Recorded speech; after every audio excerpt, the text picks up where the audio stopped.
Hola amigos, buenas tardes y bienvenidos a la conferencia de psicoanálisis online gratuita de los jueves. Debido a ciertos problemas técnicos hemos tenido que comenzar la emisión 4 minutos, 3 minutos más tarde de lo habitual, pero aquí estamos. Buenas noches a todos, bienvenidos, muchas gracias por estar a todos. Desde diferentes lugares del mundo podéis dejar vuestras preguntas, vuestros mensajes y los iremos leyendo a lo largo de la clase en la medida en que bueno, pues sea posible, podéis ir dejando. Y también animaros a que pongáis de dónde escribís, dónde os encontráis, y así vemos este grupo internacional que nos reunimos los jueves a las 21 horas, hora española. Bueno, hoy es 6 de mayo, buenas noches desde aquí, desde España, bienvenidos. Y vamos a hablar de un texto de Sigmund Freud del año 1914, que veréis cómo va a ser muy ilustrativo y nos va a permitir explicarnos muchas cosas acerca de nosotros mismos y de los otros seres humanos, ¿verdad? Porque el psicoanálisis siempre nos da datos, nos da información para que nos conozcamos mejor como sujetos psíquicos que somos, y también que eso permita mejorar nuestras relaciones con otros seres humanos, ¿no? Ya sean profesionales, ya sean personales, ya sean comerciales, de cualquier tipo.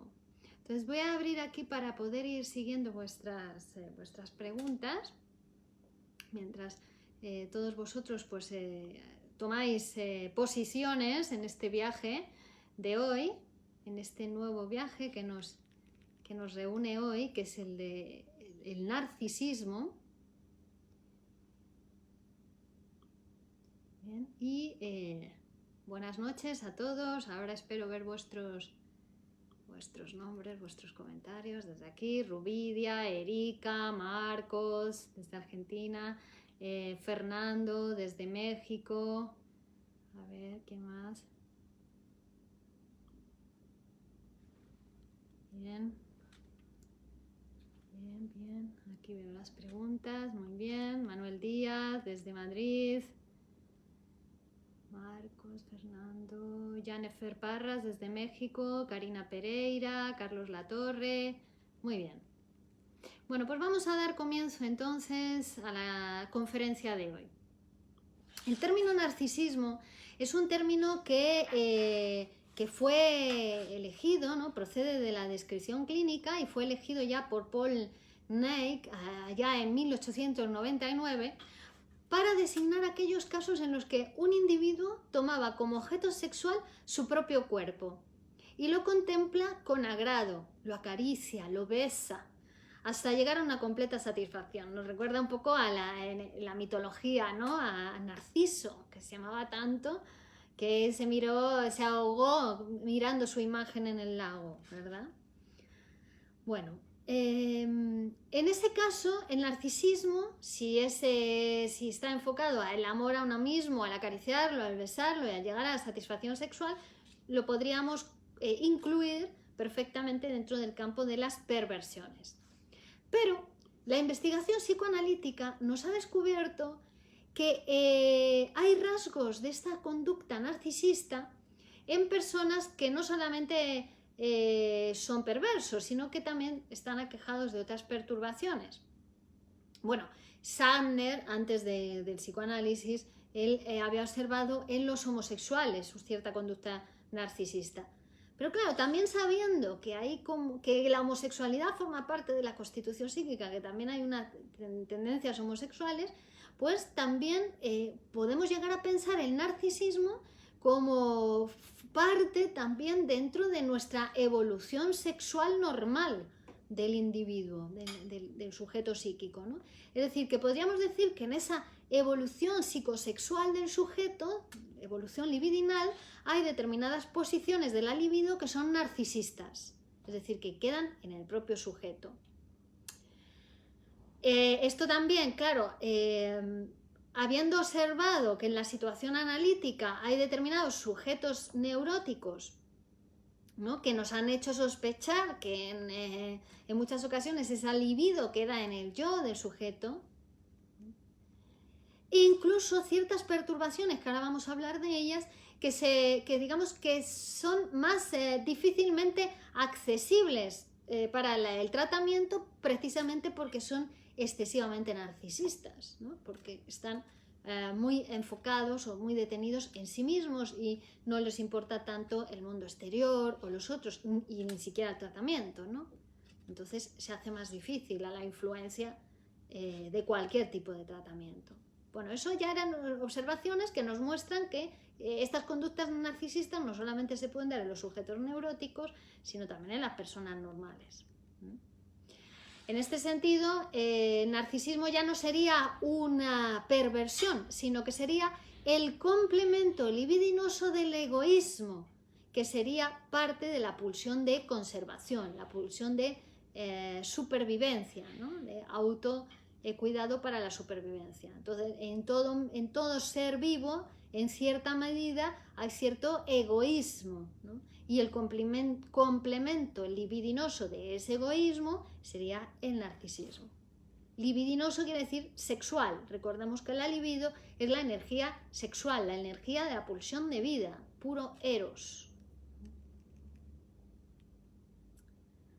Bueno, aquí va a trabajar Freud el narcisismo como si fuera narcisismo primario, aunque después en otros textos posteriores, que nosotros ya hemos ido hablando de ellos en otras conferencias, como Más allá del principio del placer o El yo y el ello, Freud va a rectificar y va a decir que es secundario, es decir, que siempre va a ser necesario en el niño, en el sujeto, en el ser humano, una tendencia a salir al mundo, a relacionarse con otros, que va a prevalecer sobre el narcisismo, porque si no nos quedaríamos detenidos en nosotros mismos y no saldríamos al mundo a libidinizar el mundo, a conquistar el mundo con nuestra energía sexual, que significa en definitiva poner la libido en los objetos, es decir, conquistar, porque el mundo está ahí, pero después hay que conquistarlo, cada uno lo tiene que conquistar, cada uno lo tiene que libidinizar, tiene que poner su energía sexual en ese mundo para poder estar en el mundo, ¿cierto?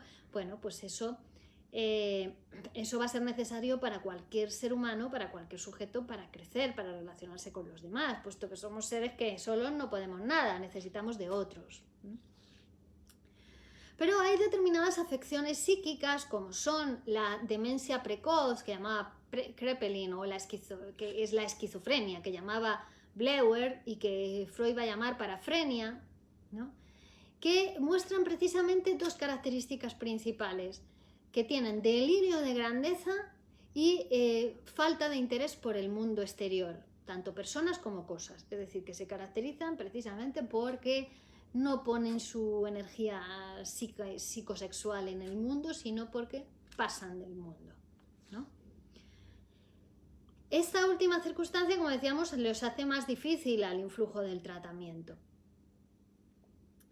Pero ese carácter parafrénico, esquizofrénico, de desconexión del mundo real, del mundo exterior, tiene determinadas características muy peculiares. También en el histérico, también en el neurótico obsesivo, es decir, en la neurosis de transferencia, va a haber cierta pérdida, cierta desconexión con la realidad, pero no tanta como en el parafrénico, como en el esquizofrénico. No va a ser tanta ni en cantidad, ni además nos vamos a dar cuenta que en el neurótico de transferencia esa relación con la realidad no está rota del todo. No está rota la relación erótica con el objeto, sea una persona u otra cosa.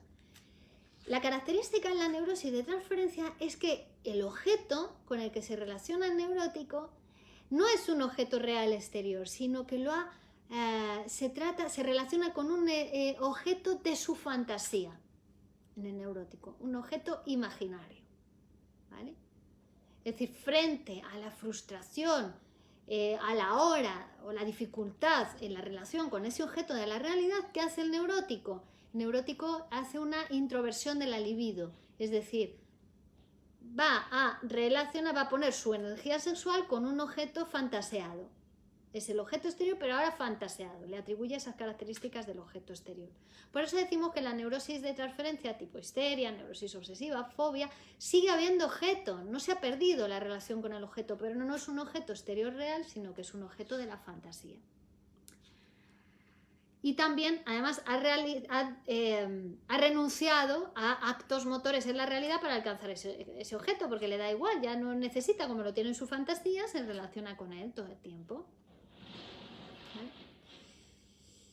En el parafrénico o esquizofrénico, vamos a ver que pasan cosas muy diferentes, porque en el parafrénico ha roto su relación con el objeto.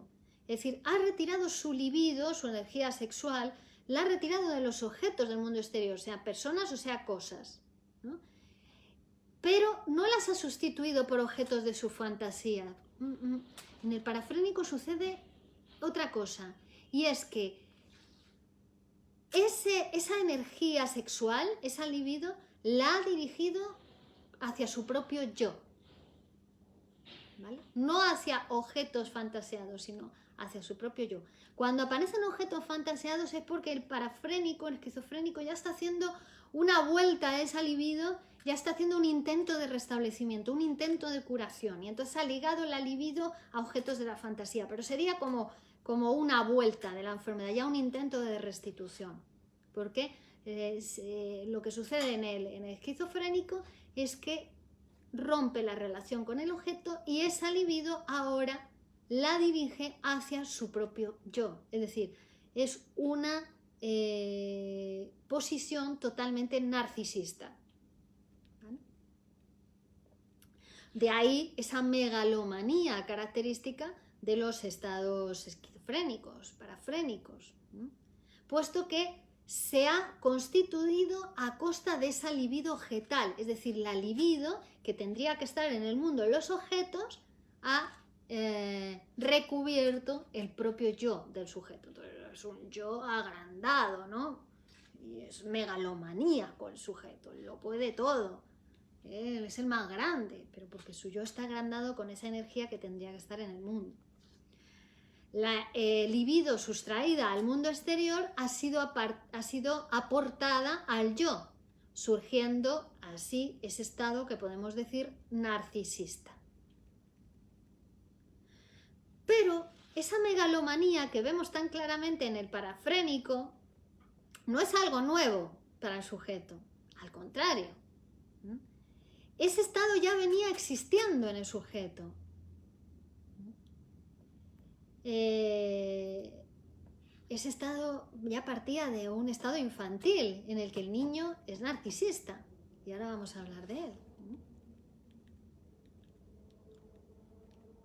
Además, cuando hemos estudiado la vida primitiva de los pueblos, del ser humano, en Totem y Tabú y en otros textos que hemos venido trabajando también a lo largo de estas conferencias, también hemos visto cómo el desarrollo de la libido, se ha producido un desarrollo libidinal a nivel de filogénesis, ¿no? En la historia de la humanidad. La vida anímica infantil y la vida primitiva del ser humano tienen mucho en común, ¿no? El niño es como si pasase de nuevo en su desarrollo psicosexual por esa primera etapa primitiva, por la que pasó el hombre, ¿no? En la época primitiva.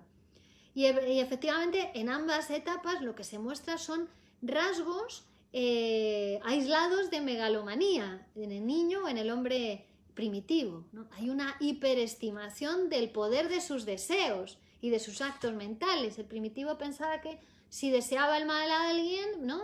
El otro se iba a morir. Pero el niño también tiene una hiperestimación de sus deseos. Piensa mal sobre su papá, que le va a pasar algo, que le va a pasar, ¿no? Eso es lo que llamamos la omnipotencia de las ideas, ¿no? También aparece tanto en el niño como en el hombre primitivo una fe mágica, una fe en la fuerza mágica de las palabras, ¿no? En la magia, la técnica, ¿no? Que sería la magia del primitivo, del niño.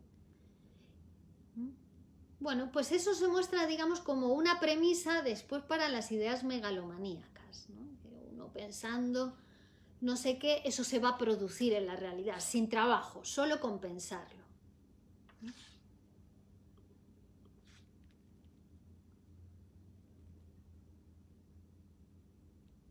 Entonces así nos formamos ya una idea de cómo está distribuida la libido en el aparato psíquico, pero también en el mundo, ¿no? El aparato psíquico va a tener el yo, que va a ser el que distribuya, el que se encarga de decidir, ¿no? Hacia dónde va esa energía libidinal que procede del ello, que procede del caldero de las pulsiones, que procede del inconsciente, de la parte inconsciente de la mente, pero que el yo trabaja con esa libido también, ¿no? El yo es desde donde parten los movimientos libidinales hacia el mundo, los movimientos de libidinización de los objetos, ¿no? Entonces, esa energía que Freud se pregunta en muchas ocasiones si se puede diferenciar entre lo que es libido del yo y libido objetal, ¿no? Libido del yo, que sería la libido narcisista, y libido objetal, que sería la libido sexual, puesto que ya está puesta en los objetos, en la elección de un objeto, ya sería sexual. Al final va a llegar a la conclusión de que se trata de una sola libido, ¿no? Que a veces está en el yo, a veces es narcisista y a veces está en los objetos, que cuanto más libido haya en los objetos, menos libido hay a disposición del yo, ¿no? Y que el yo se va a enriquecer también con ese movimiento libidinal de cuando la libido sale al mundo, rodea los objetos y vuelve al yo, pues ya hay una transformación del sujeto, ya se tiene que transformar con algo, en esa relación con el mundo, en esa relación con los objetos. Dice, va a ser algo como si fuese el cuerpo de un protozoo, ¿no? El yo, cargado libidinalmente, cuando libidiniza los objetos tampoco se descarga de libido, siempre queda una parte de la libido ahí, ¿no? Dice, es como un protozoo en relación con los pseudópados que destacan hacia el mundo. Algo así sería nuestro aparato psíquico en ese movimiento libidinal. Vale.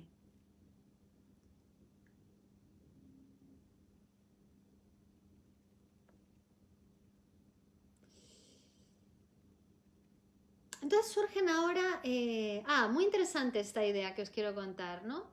La libido objetal nos va a alcanzar su máximo desarrollo en el estado del enamoramiento, del amor, ¿no? Porque ahí es como que el yo pierde, o sea, cede toda su libido, toda su carga sexual al objeto del que se ha enamorado. Y por eso aparece esa hiperestimación del objeto, hasta aparece la disolución de la propia persona, ¿no? Del yo. El yo se va haciendo cada vez más humilde a favor del objeto amado, ¿no? Que se le estima sus cualidades mucho por encima de las reales, ¿no? Es una atribución que le hace el sujeto. Y por otra parte estaría la antítesis, que sería la fantasía paranoica. La fantasía paranoica, por ejemplo, la fantasía del fin del mundo, porque ahí, claro, el paranoico que hace un retorno de esa libido objetal, la pone en el yo, la retira del mundo, la retira de los objetos. Entonces está toda la libido puesta en el yo, es todo libido narcisista. Entonces al paranoico le parece que es el fin, que el mundo se acaba, pero es porque él ha retirado toda su energía sexual de los objetos, de las personas, del mundo.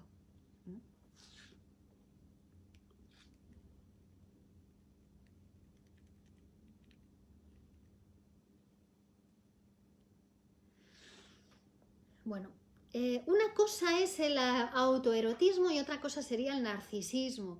El autoerotismo va a ser un momento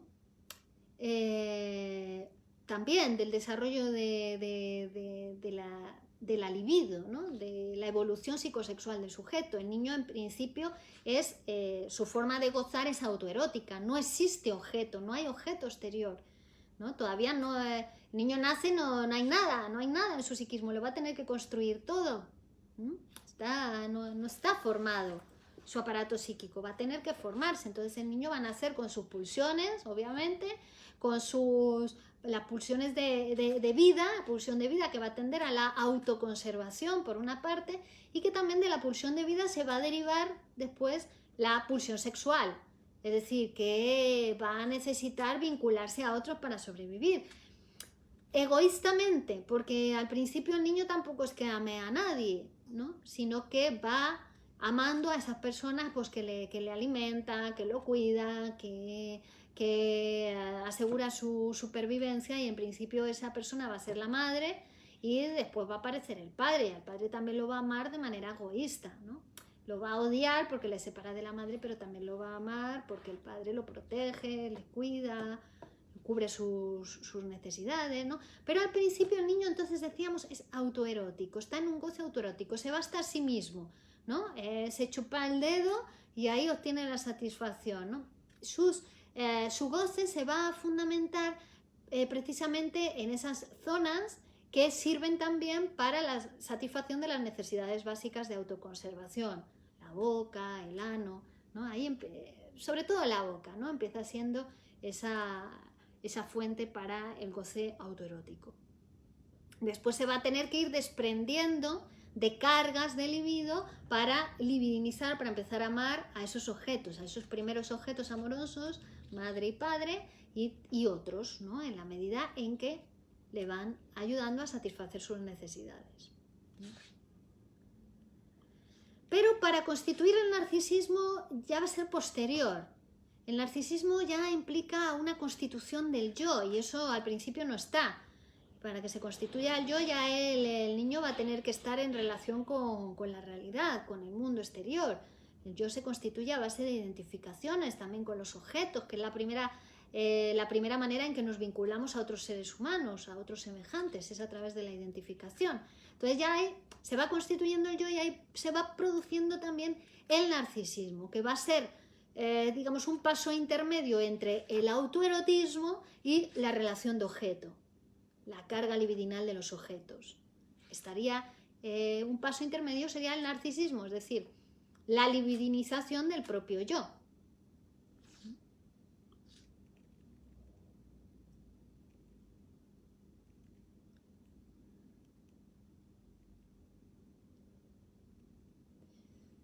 A ver, vamos a ver si tenéis alguna pregunta por aquí. La megalomanía es como la teoría de la película El Secreto o La Message, dice Alejandro Cisterna. Alicia Montezuma, buenas tardes desde Argentina, dice Jacqueline Frías, saludos desde México, saludos desde Argentina, Salomé, Teresa, Colombia, Joyce, Hernández, México. Un gran saludo, querida Virginia, te saludo desde Chile. Me encantaría que pudieras presentarnos una radiografía psicológica de los países desde el punto de vista del comportamiento y de cambios rápidos psíquicos que estamos vivenciando. No es lo mismo el modo psicológico de España actual que el modo de Chile actual. Espero seguir disfrutando de tus conferencias. Bueno, muchas gracias por tu profesionalismo y forma de explicar. Bueno, el sujeto psíquico, efectivamente, el sujeto psíquico es el sujeto psíquico. Y funciona igual en España, en Chile, pero obviamente sí que hay diferencias sociales, ¿no? En la manera en la ideología, en la cultura, pero el psiquismo inconsciente trabaja con cuestiones que superan, va más allá de las diferencias culturales, de las diferencias idiomáticas. Es más primitivo que todo eso. Entonces, para el psicoanálisis esa diferencia, la diferencia existe desde que la persona se tumba en el diván y habla. Todas las personas van a ser diferentes, en realidad, porque hay que ver cuál es la ideología que sobredetermina el psiquismo de esa persona, ¿no? Entonces, bueno, saludos a todos, besos a todos, seguimos, avanzamos. Bien.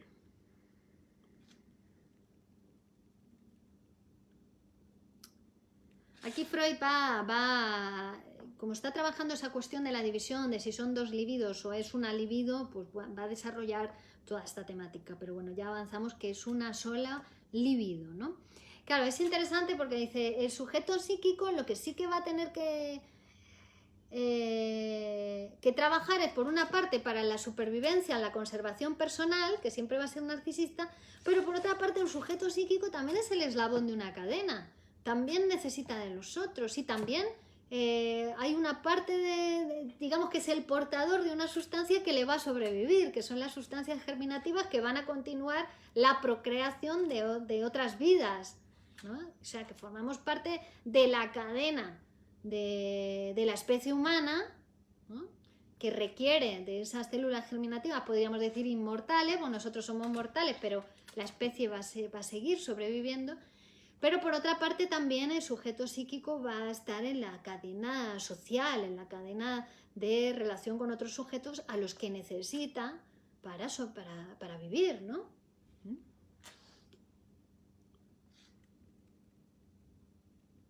Y esa diferenciación que hace aquí entre lo que sería la pulsión sexual y los instintos del yo, de conservación, realmente después en 1920 y 23 vamos a ver, más allá del principio del placer y el yo y el ello, ya lo hemos visto en las conferencias anteriores, cómo termina con esa diferenciación y dice la dicotomía está entre pulsión de vida, pulsión de muerte. Dentro de la pulsión de vida va a estar tanto las pulsiones sexuales como los instintos de autoconservación del yo.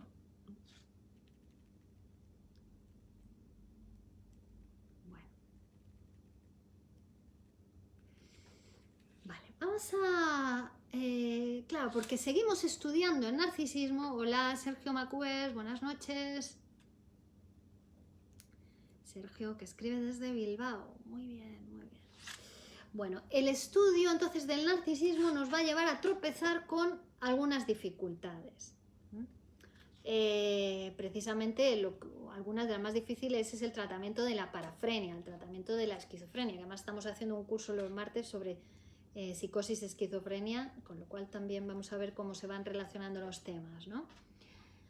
Bueno, entonces, igual que las neurosis de transferencia nos han permitido observar las tendencias libidinosas, que son unas, también la parafrenia nos va a permitir observar ciertas tendencias libidinosas. Es decir, ya sabéis que el psicoanálisis...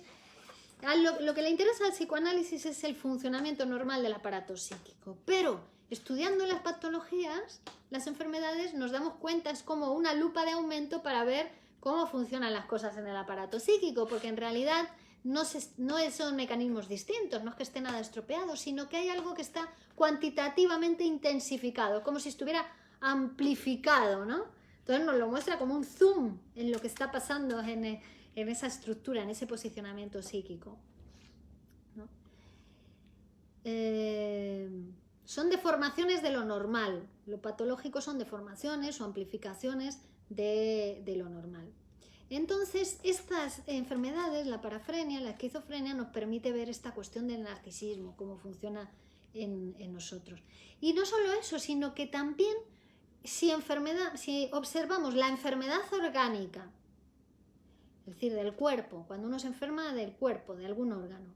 La hipocondría también nos va a mostrar esto del narcisismo, vamos a hablar de ella ahora, y también la vida erótica de los sexos. Es decir, ahora nos vamos a dirigir a ver qué es lo que pasa en la enfermedad orgánica, qué es lo que pasa en la hipocondría y qué es lo que pasa en el desarrollo psicosexual normal de un hombre o de una mujer. Vamos a empezar por la enfermedad orgánica. Todos consideramos absolutamente normal, y además si nos pasase a nosotros lo vemos plenamente justificado, que una persona que le duele algo en el cuerpo, que le duele una muela, le duele un brazo, o sea, que tenga un malestar orgánico, cesa de interesarse por el mundo. Es como si todo su interés se pusiese ahora en eso que le duele, en ese órgano, en ese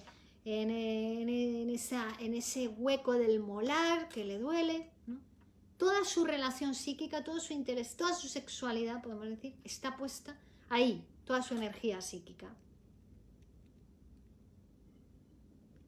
Entonces, mientras sufre, mientras le duele, cesa de amar, interrumpe la relación erótica con los objetos exteriores, con los objetos del mundo.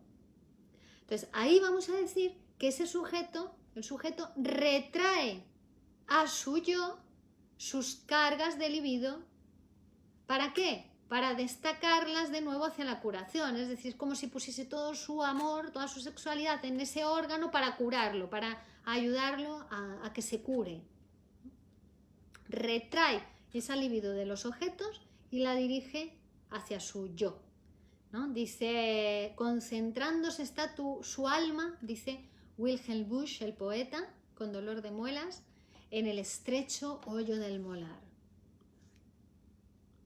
Así que aquí la libido y el interés del yo van a tener un destino común.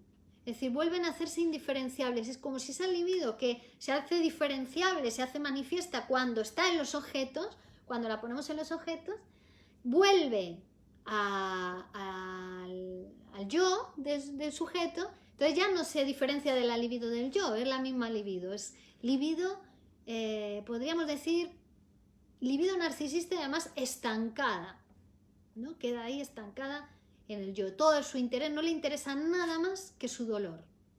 Esto le pasa también al melancólico, incluso en algunas situaciones de duelo también. Puede ser que no le interesa a la persona nada más que todo aquello que le recuerda a la persona desaparecida, a la persona fallecida, ¿no? Pero esto también pasa en la enfermedad orgánica. No le interesa nada más del mundo que ese órgano que le duele.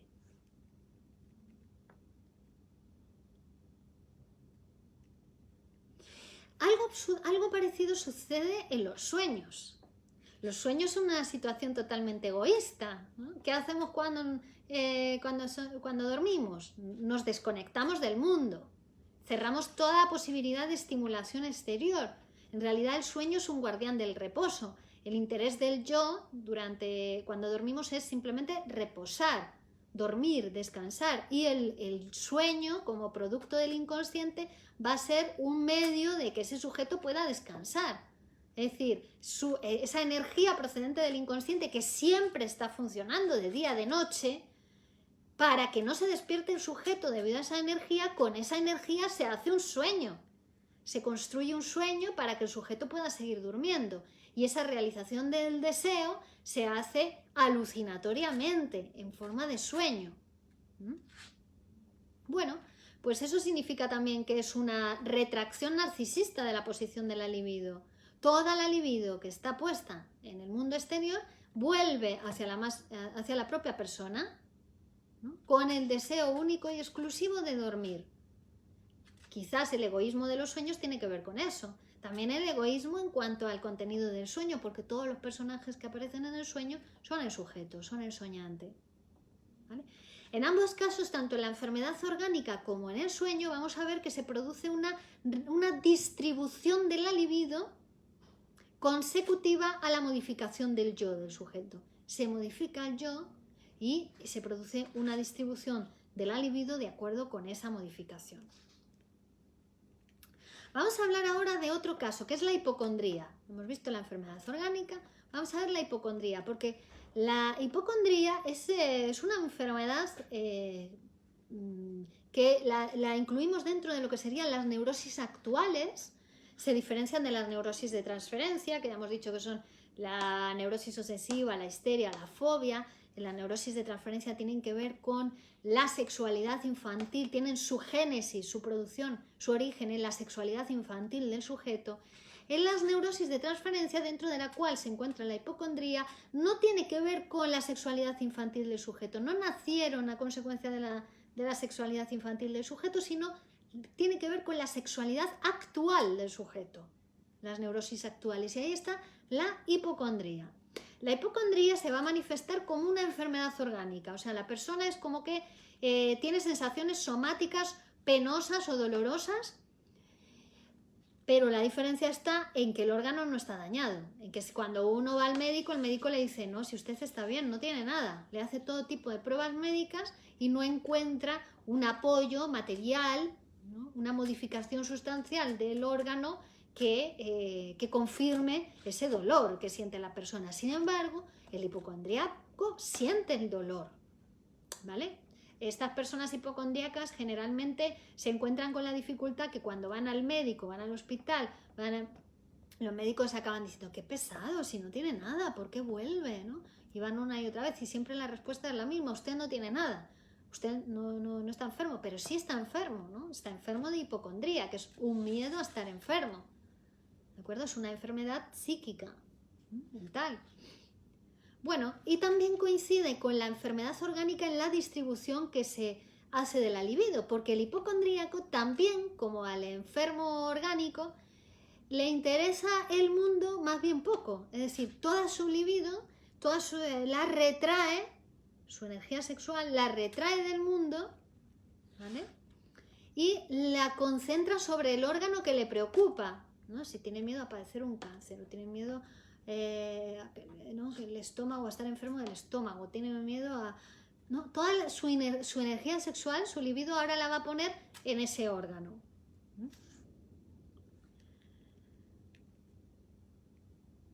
La diferencia, como decimos, es simplemente que en la enfermedad orgánica el órgano está dañado, tiene alteraciones comprobables, y en la hipocondría no. Pero claro, algo debe pasar en la hipocondría, porque si no, ¿por qué le duele ese órgano? Algún tipo de alteración debe haber, pero ¿en qué consiste esa alteración? Bueno, si tomamos de referencia otras neurosis, la neurosis de transferencia, por ejemplo, vemos que en ninguna de ellas faltan sensaciones displacientes. En ninguna de ellas aparecen sensaciones o faltan sensaciones dolorosas como las hipocondríacas. Es decir, que también en otras neurosis, la histeria, puede haber sensaciones dolorosas, o en la neurosis obsesiva también puede haberlas. Pero sobre todo en la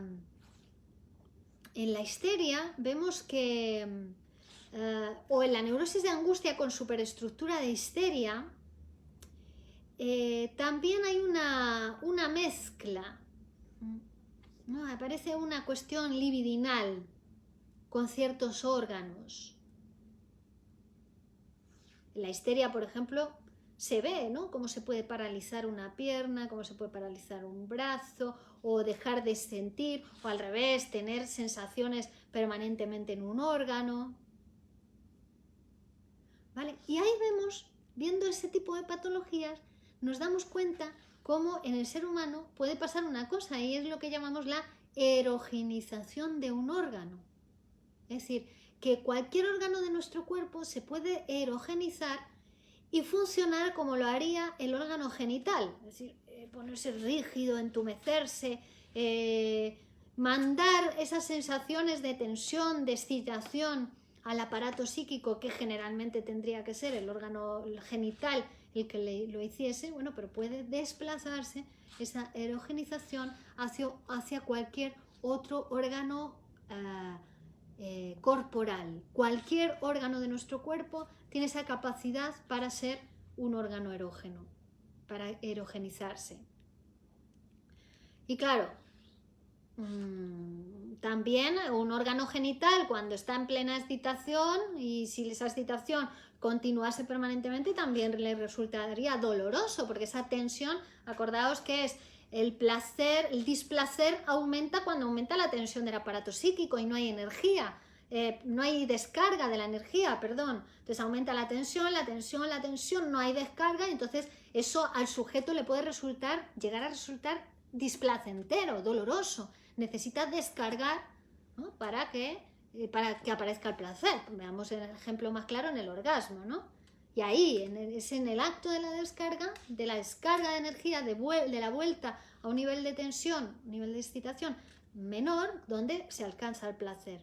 Bueno, pues un órgano erogenizado que también es capaz de, con ese aumento de la tensión, de la excitación del órgano, generar dolor y displacer en el sujeto.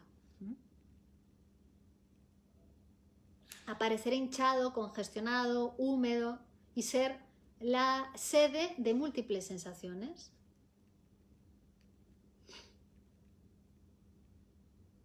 Bueno, esas zonas erógenas de las que hablamos en el desarrollo psicosexual, que van a ser zonas erógenas por antonomasia, por ser las fuentes de las pulsiones, pero después zonas erógenas van a ser muchas en nosotros, ¿no?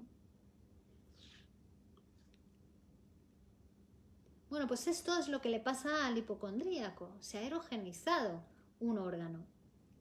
Y entonces se ha producido una distribución anómala de la libido que va a producir en ese órgano las mismas condiciones que se produciría en la enfermedad material de ese órgano, como si ese órgano estuviese enfermo. Hemos dicho, la enfermedad orgánica está toda la libido puesta en el órgano para intentar curarlo, recuperarlo. Bueno, pero la hipocondría también. Entonces va a producir las mismas sensaciones en el sujeto que si el órgano estuviese enfermo. La hipocondría además es interesante porque en muchas ocasiones es el preámbulo de la parafrenia, el preámbulo de una psicosis paranoide, de una esquizofrenia, ¿no? Como el caso Schreber, que comenzó con una posición hipocondríaca. Se halla la hipocondría con respecto a la parafrenia en la misma relación que las otras neurosis actuales, la neurastenia o la neurosis de angustia, con la histeria y la neurosis obsesiva. Es decir, que la neurastenia y la neurosis de angustia también puede ser preámbulo para la histeria o para la neurosis obsesiva, ¿no? Es decir, unas son neurosis de transferencia y otras son neurosis actuales, pero se puede salir de una estructura por otra estructura. Se puede avanzar, transformar una estructura psíquica en otra estructura psíquica. Igual que con el tratamiento psicoanalítico uno puede cambiar su estructura, ¿no? Cambia de una estructura patológica a una estructura saludable, con trabajo. Con trabajo, por supuesto, sin trabajo no se puede. Sin trabajo lo que guía el movimiento es la enfermedad, con trabajo lo que guía el movimiento pues es la salud, el pacto analítico, ¿no? Entrar en el movimiento, ¿no? Es en ese movimiento teórico, clínico, que te puede transformar, que te ayuda a tu transformación, ¿no? A que te puedas transformar. La angustia hipocondríaca sería la contrapartida en la libido del yo de la angustia neurótica, que tiene más que ver con la relación con el objeto.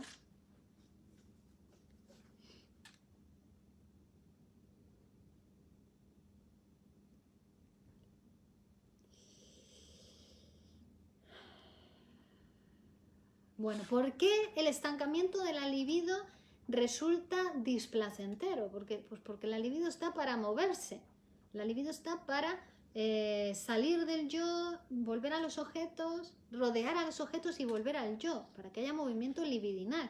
Cuando la libido se estanca en el yo, resulta doloroso, resulta displacentero. Probablemente, dice Freud, la paranoia, ¿no? La actividad psíquica psicótica, ¿no? Los delirios, la paranoia, sean una manera de elaborar esa tensión, esa excesiva carga de tensión que se ha quedado estancada en el yo del sujeto. A veces no puede.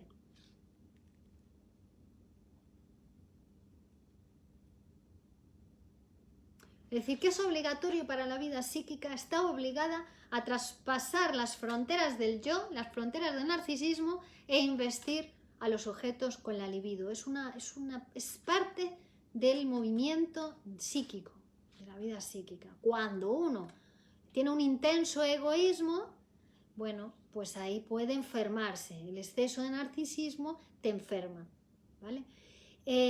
Un egoísmo protege, hasta cierto punto el egoísmo es protector, ¿no? Pones la mano encima de una llama, te quemas, lo quitas, ¿no? Es egoísta, pero es para proteger tu vida, pero hasta cierto punto, ¿no?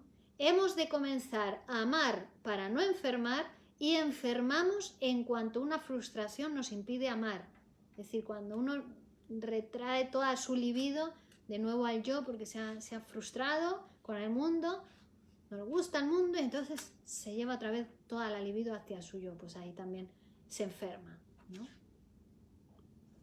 Aquí Freud nos trae un verso de Kane, ¿no? Acerca de una descripción que hace de la psicogénesis de la creación, ¿no? Donde dice Dios, la enfermedad fue sin lugar a dudas la causa final de toda la urgencia por crear. Al crear yo me puedo mejorar, creando me pongo sano, pero eso sería ya un producto de la sublimación, que es un mecanismo psíquico, como hemos visto también en otras conferencias, es un destino de la pulsión, sublimarla. En vez de reprimir, sublimo.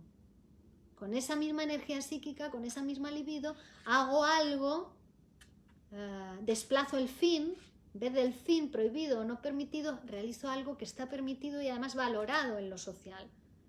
Les sirve a otros, se van a beneficiar a otros, ¿no?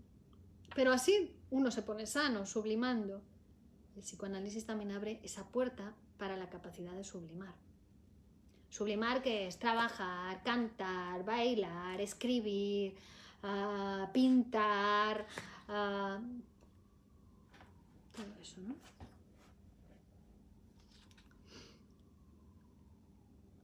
A nuestro aparato psíquico lo hemos reconocido entonces como una instancia a la que le está encomendado el vencimiento de aquellas excitaciones que habrían de engendrar displacer o actuar de un modo patógeno. Y la elaboración psíquica va a desarrollar extraordinarios rendimientos para derivar internamente esas excitaciones que no se pueden descargar inmediatamente en el mundo exterior. Entonces, para eso está la elaboración psíquica.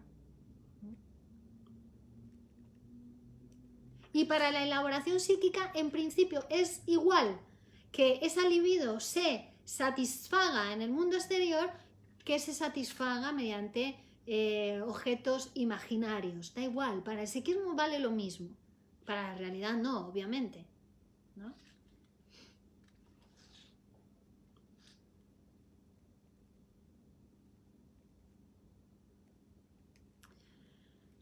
Bien, entonces la diferencia está cuando esa orientación de la libido hacia los objetos irreales, la introversión, llega a provocar un estancamiento de la libido. O sea, no lo pones en el mundo exterior, te relacionas todo el tiempo con objetos imaginarios, fantasmáticos, y la libido se queda ahí estancada, no sale al mundo exterior. Entonces ahí aparecen estos tipos de síntomas, como por ejemplo la megalomanía.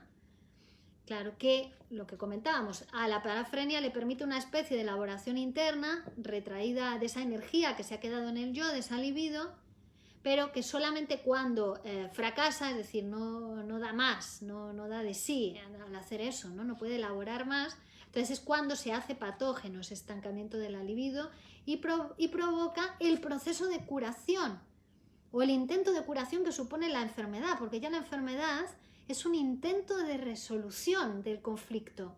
También en la psicosis, también en la esquizofrenia, es el intento del sujeto de volver a conectar de alguna manera con ese mundo exterior. Pero como no puede, pues lo hace a través del delirio, de la alucinación, pero ya es un intento de solución.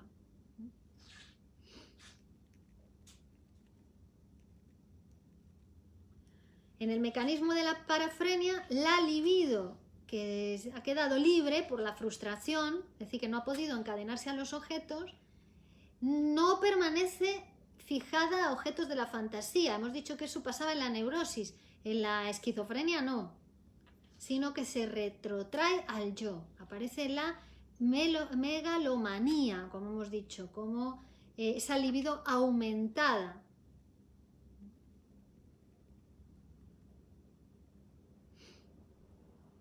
Bueno, en la histeria también aparece la conversión, ¿no? Que es la derivación, la inervación de una parte del cuerpo, pero sobre todo tanto en la función motora como en la función sensitiva, es en la histeria. Bueno. Entonces, en el fenómeno de la parafrenia primero hay o la libido, a veces no se desliga totalmente de la realidad, sino solamente parcialmente. Entonces puede darse el caso de que hay una parte de la libido que queda ligada a los objetos, ¿no? Que sería como la situación de normalidad o la situación de neurosis, es lo que llamaríamos los fenómenos residuales, pero otra parte de la libido queda en los procesos patológicos, es decir, se desliga de los objetos y entonces ahí es cuando produce la megalomanía, la perturbación afectiva, la perturbación hipocondríaca y todo tipo de regresiones.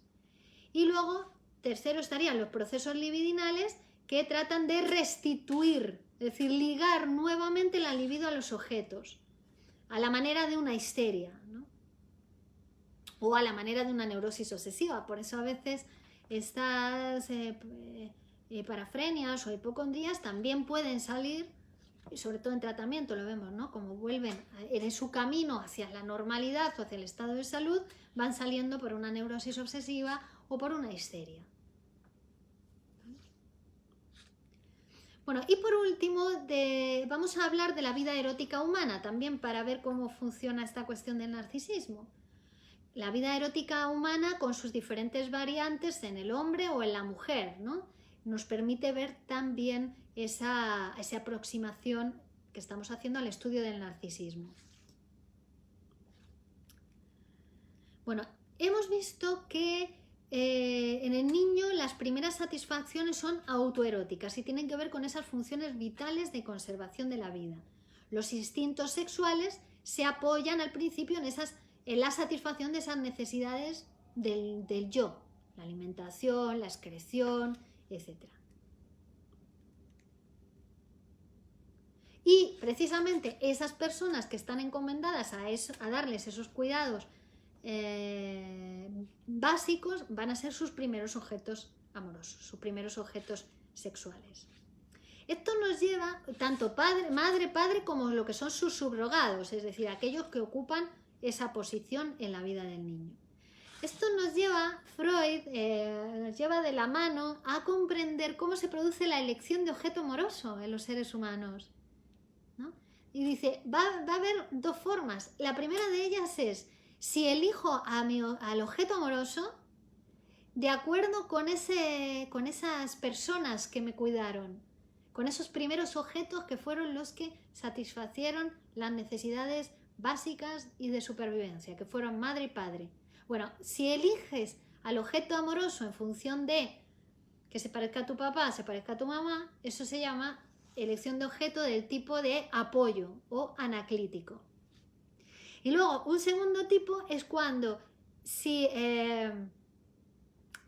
elige al objeto amoroso conforme a la imagen de uno mismo, ya no a la imagen del padre o de la madre, sino a la imagen de uno mismo, y esa es elección de objeto narcisista, ¿vale? Es decir, cuando elegimos de manera narcisista el objeto amoroso elegimos a alguien, ¿no?, que se parezca a mí, o que se parezca a lo que yo fui, o que se parezca a lo que yo quiero ser. Eso sería elección de objeto amoroso narcisista. Y elección de objeto amoroso anaclítica o conforme al modelo de apoyo sería alguien que se parezca a tu madre o alguien que se parezca a tu padre. O todo lo contrario, que al final es lo mismo, todo lo contrario. ¿Vale?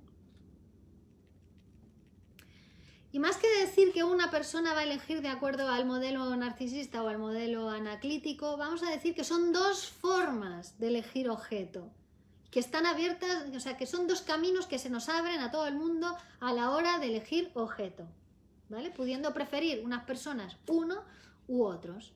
Es decir, que podemos decir que como seres humanos el objeto siempre tiene dos objetos sexuales primitivos, dos, que van a ser él mismo y la mujer nutriz y la madre. Esos son los objetos sexuales primitivos para todo ser humano, para toda persona, usted mismo y su madre. Y presuponemos así el narcisismo primario de todo ser humano, que eventualmente se va a manifestar posteriormente en la manera en que elige objeto sexual. Después, ¿la elección de objeto en el hombre y en la mujer son diferentes? Pues parece ser que sí, ¿no? El hombre se le hace más fácil elegir objeto de acuerdo con el amor completo al objeto, conforme al tipo de apoyo, ¿no? Entonces es más fácil para él hacer esa hiperestimación sexual del objeto, cuyo origen está quizá en el narcisismo primitivo del niño y que corresponde a la transferencia que hace de ese narcisismo sobre el objeto, ¿vale? Esa hiperestimación sexual del objeto está en la génesis del enamoramiento, como ya hemos visto en otras ocasiones. Sin embargo, en la mujer parece que surge con la pubertad y por el desarrollo de los órganos sexuales femeninos que están latentes hasta entonces, hasta la pubertad, la niña ha sido un varoncito. Su órgano sexual era el clítoris, no la vagina. La vagina aparece en la pubertad, es cuando nace tanto para el niño como para la niña la existencia de la vagina, porque estaba escondida, ¿no? O sea, ahí es cuando aparece la pulsión vaginal, pero hasta ese momento era un varoncito, ahí empieza a ser una fémina, empieza a nacer la feminidad. Entonces ahí aparece una intensificación del narcisismo primitivo que resulta desfavorable a la estructuración del amor objetal, es decir, a la libidinización del objeto, y aparece como una hiperestimación sexual en ella, en la mujer. Esto se observa muy bien en esas mujeres bellas, ¿no? Que tienen como una complacencia hacia sí mismas, que la compensa de las restricciones impuestas por la sociedad a la hora de elegir objeto, ¿no? Que le ponen ciertos límites a la hora de elegir objeto sexual y aparece un retroceso de la libido de nuevo hacia el yo narcisista y una superestimación, ¿no? De ella misma, un alto narcisismo. Como si se amase solamente a sí misma. No necesitan amar, sino ser amadas, ¿no? Y van a aceptar a ese hombre que las ama, que adopta, que tiene esa condición de amarla. Se enamoran de alguien que la ama. Más importante ser amada que amar, ¿no? Y además este tipo de mujeres es muy importante para la vida erótica del hombre. Se sienten muy atraídos por esas mujeres que son narcisistas, bellas, que se preocupan mucho de ellas, ¿no? No solo por la belleza, sino también por complejas constelaciones psicológicas. Claro, en realidad, si estudiamos un poquito más sobre el asunto y sobre el tema, vamos a ver que el narcisismo ejerce un gran atractivo sobre nosotros. Es decir, nos resultan muy atractivas esas personas que siguen siendo narcisistas, conservando ese narcisismo al que nosotros hemos tenido que renunciar para hacernos sujetos humanos, de estar en el mundo, trabajar, para profesionalizarnos, ¿no? Hemos tenido que ir renunciando pues cada vez más y paulatinamente a nuestro narcisismo para poder relacionarnos con los otros. Entonces, aquellas personas que siguen siendo muy narcisistas, la verdad es que nos resultan muy atractivos. Incluso los niños, ¿no? Que son tan narcisistas que les importa, que solo están ocupados de ellos, pues también nos resultan atractivos. Hasta incluso ciertos criminales, ¿no? Que no les interesan los otros, los asesinos en serie, ¿no? Y hay no sé cuántos programas de televisión que se ocupan de eso, ¿no? De los asesinatos y de los asesinos en serie, porque esos seres tan narcisistas nos resultan atractivos. O ciertos animales, como por ejemplo los gatos, o las grandes fieras, ¿no? Que también son muy, muy, muy narcisistas. Es como si los envidiáramos por saber conservar ese dichoso estado psíquico, narcisista, infantil, donde la libido está en posesión del yo y a la cual todos nosotros pues hemos tenido que renunciar, o al menos a una parte de esa libido. Pero también al revés, también esta cuestión de que a los hombres les resulte tan atractivas esas mujeres narcisistas, al hombre enamorado, pero también precisamente eso es causa de que en gran parte él esté insatisfecho con ella, o que esté dudando constantemente acerca de si ella lo quiere o no lo quiere, o que se lamenta acerca de lo enigmática que le resulta la mujer. Bueno, y estos son formas de amar, formas de elegir objeto. No significa que todos los hombres sean así o todas las mujeres sean así. Significa que son formas de amar del tipo masculino o del tipo femenino. Y una mujer puede amar conforme al tipo masculino, o un hombre puede amar conforme al tipo femenino. ¿Vale? También para esas mujeres narcisistas que han permanecido frías con respecto al hombre, también hay un camino para llegar al amor objetal. ¿Y sabéis cuál es ese camino de estas mujeres que permanecen frías con respecto al hombre? A través del hijo. Cuando tienen un hijo, ponen toda su libido en el hijo, ¿no? Pero claro, porque toman al hijo como si fuera una parte de ellas, una parte de su propio cuerpo.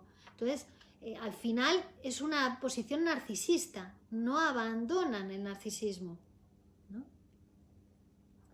Y bueno, es muy, por todos sabidos, es esa situación donde los padres son tan narcisistas que lo que hacen es desplazar el narcisismo hacia el niño. Quieren que el niño consiga lo que ellos no fueron capaces de conseguir, de alcanzar, ¿no? Tienen todas sus expectativas puestas en los hijos. O aquellos que cuidan al hijo tanto que le dan todo lo que pide, que todo fácil, todo, ¿no? Todo lo que no tuvieron ellos se lo quieren dar a sus hijos. Bueno, pero claro, le apartan al niño de la realidad, y que la realidad es que hay que hacer trabajo en la realidad para conseguir las cosas que se desean, que a veces hay que posponer o hay que seguir determinados caminos, etcétera, ¿no?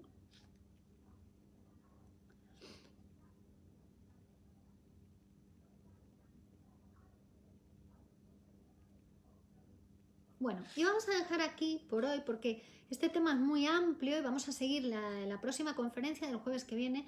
Vamos a terminar con con el estudio del narcisismo, porque ahora en el tercer apartado de este texto nos va a hablar Freud de cosas muy importantes, y entonces vamos a dedicarle una conferencia entera a hablar de eso. Pero quiero leer antes de terminar las preguntas que habéis ido haciendo para, bueno, pues para ver si puedo contestar alguna de ellas con suerte. Bien, saludos, México, Salvador, Madrid, México, esta ya habíamos leído, México, Colombia, Argentina, México, Argentina, Chile, Tierra de Fuego, Argentina, wow.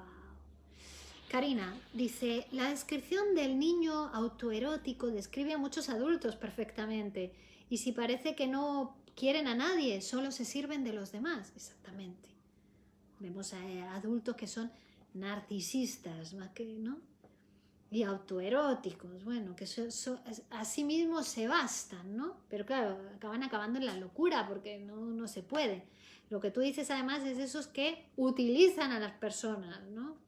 Que no quieren a nadie, solo los utilizan. Galicia, justo estaba pensando en una persona que tiene miedo del futuro, en cuanto a que habla, que se va a acabar el agua, y esto le genera angustia. Claro, una persona, se va a acabar el mundo, ¿no? La fantasía de fin del mundo, porque tiene toda su libido, su energía sexual puesta en el yo. Entonces va retirando la libido del mundo, pues el mundo se va acabando. Manuel Díaz, ¿por qué se dice que el narcisismo es un punto de inflexión en la teoría de Freud? Pues la verdad que no lo sé, no lo había escuchado. Pero bueno, yo diría que el narcisismo es un concepto importante, como todos los conceptos de la teoría psicoanalítica, de la teoría del inconsciente, porque va a dar lugar a ese tipo de patologías, ¿no? La depresión es una neurosis o una psicosis narcisista, porque la depresión, la melancolía está más cerca de la psicosis que de la neurosis, ¿no? También hay está toda la libido puesta en el yo, y en el yo identificado con el objeto perdido.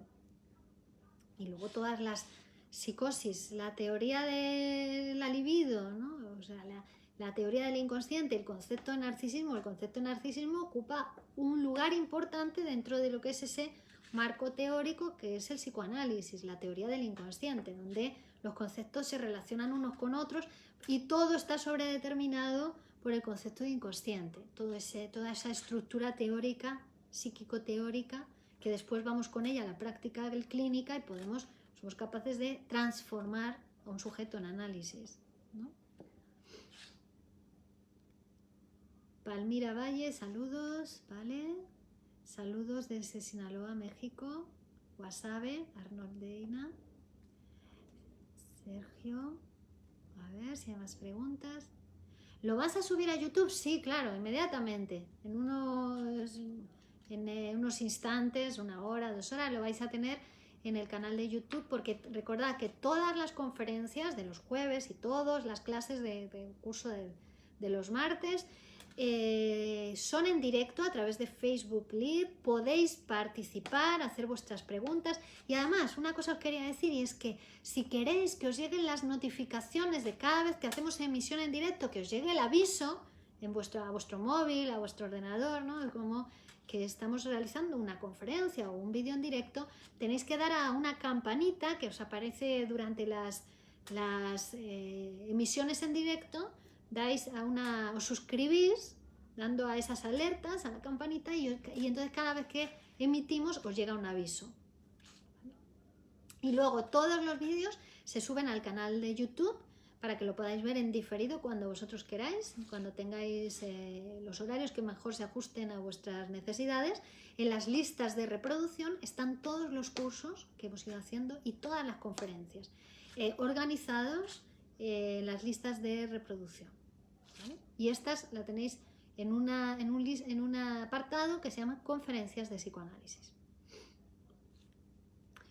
Manuel, pero sublimar no puede considerarse un fracaso, puesto que no has conseguido unir tu órgano sexual con el de otro. No, es un éxito, es una sustitución. En vez de llevar a término la pulsión sexual, le das otro, ¿no? otro fin, pero fin aceptado, valorado socialmente. Es decir, mira, Menasa siempre dice que su madre le decía: follan los animales, nunca vas a hacer algo de hombres, nunca vas a hacer algo de humano, ¿no? Quiero decir que está bien, que hay que follar también, que ¿no? Que eso no se puede sublimar. Realmente la energía genital no se puede sublimar, es la libido la que se sublima, ¿vale? Que una cosa no, que hay que sumar, el problema es que nunca haya sublimación, ¿no? Recordemos que la sublimación es un destino sano para la pulsión, porque la alternativa es reprimir, y reprimir siempre genera problemática, genera síntoma, patología, pero la sublimación no, genera productos en lo social, útiles para otros seres humanos. Bueno, Silva Cardoso, que nos escribe en portugués. Ah, bueno, Silva, tú tienes un caso. Vale, Silva, entonces vamos a ver, te puedes poner en contacto conmigo. Vale, ok. Vale, me parece que tienes que, ya la pregunta que estás haciendo, la consulta es un motivo para psicoanálisis, ¿vale? Para psicoanalizarte. Entonces, en mi página web, o bien a través de Facebook por privado, pero si no, prefiero que contactéis a través de la página web, tomo más, porque llegan dándole más atención a esos mensajes. www.virginiavaldominos.com, podéis entrar, podéis ver las diferentes maneras de contactar conmigo, y esto yo creo que es para que recibas una cita y una primera sesión, ¿vale? Una primera entrevista para comenzar tu psicoanálisis. Bueno, muy bien, claro, dice Marcos que es un tema del narcisismo que se ve mucho en su país, en todos los países. A mí me pasa eso, dice Jamarca. Mis expectativas están en mis hijos. No deseo tener pareja. Uy, pues Jamarca, psicoanálisis, porque si no tus hijos te van a acabar odiando, matando, ¿vale? A los hijos hay que dejarlos crecer, dejarlos en paz, y uno preocuparse de su propio deseo, de su propio crecimiento, de su propio desarrollo, y de poner su libido en el mundo, en los objetos, no necesariamente una pareja, pero los hijos hay que dejarlos porque si no luego se acaban vengando. Elizabeth Dinano, gracias, hasta la próxima. Bueno, muy bien, gracias a todos. Seguimos el próximo jueves entonces hablando del narcisismo. Muchas gracias, que tengáis os deseo un buen día para los que estáis comenzando, y buenas noches para los que estamos ya finalizando. Gracias y continuamos la próxima. Virginia Valdominos, psicóloga y psicoanalista de la Escuela de Psicoanálisis Grupo Cero. Un placer. Hasta la próxima.